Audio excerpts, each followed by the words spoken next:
How to make a CV in Canva. So let's get started. So basically, all you need to do is just search a CV template in Canva once you log in or sign up to Canva using your email or Google account.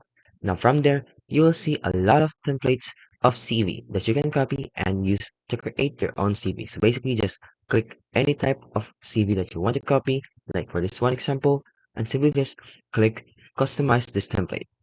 Now wait for it to redirect you to that template.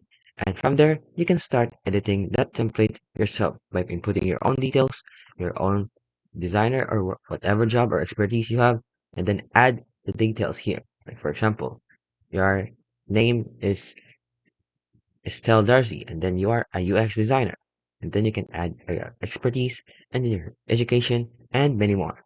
And that's after that, you can now click the share and then download that file and then choose what file it is that you want to download, whether it's PDF or some PPT or whatever you want. And that's how you can basically create a CV in Canva.